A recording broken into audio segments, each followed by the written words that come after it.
We'll start with Cockcroft Gault, but before we do that, let's revisit serum creatinine. And remember, serum creatinine is the best endogenous substance that we have to measure GFR, or to estimate GFR, because 100% of it is filtered at the glomerulus.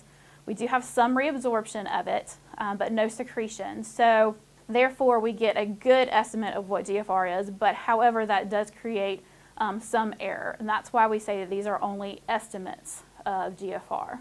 We can give a patient a substance to actually measure their true GFR. These are products like inulin or iohexol is used commonly.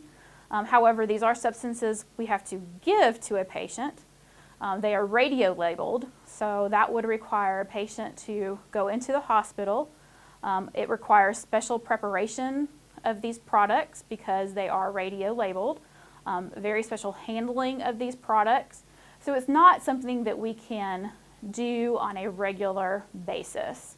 On a regular basis, to get a patient's estimated GFR, serum creatinine right now is the best substance that we have.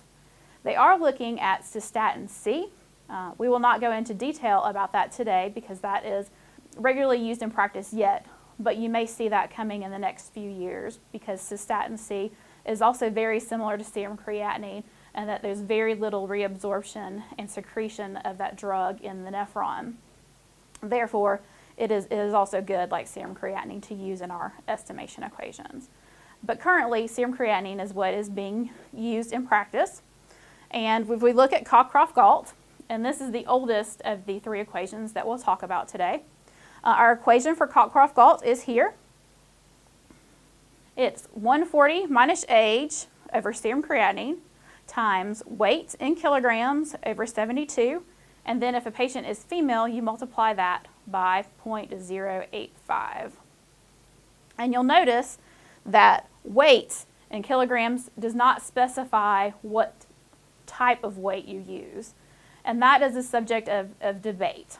So many practitioners will use ideal body weight, some will use an adjusted body weight, some will use actual body weight, and some practitioners will not use a weight. The most common practice that I see is to use ideal body weight unless the patient is 30% greater than their ideal body weight. So if their actual body weight is 30% greater than their ideal body weight, then you use an adjusted body weight. However, you will see practitioners do different things. One is not more evidence-based than the other. So to talk about where this equation comes from, I think it's important to know where we get these equations. Talk about the study that was done to develop this equation. The study was done in 249 Caucasian males.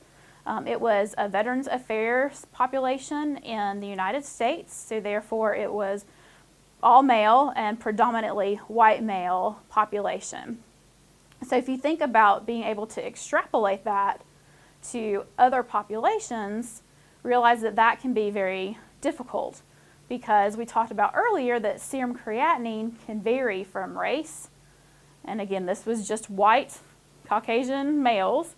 It can vary with gender, and again, only males here. And then there's also many other factors that they didn't necessarily include. Age, the mean age was in the 60s for this population, so extrapolating this equation to a younger or a much older population is a little bit difficult.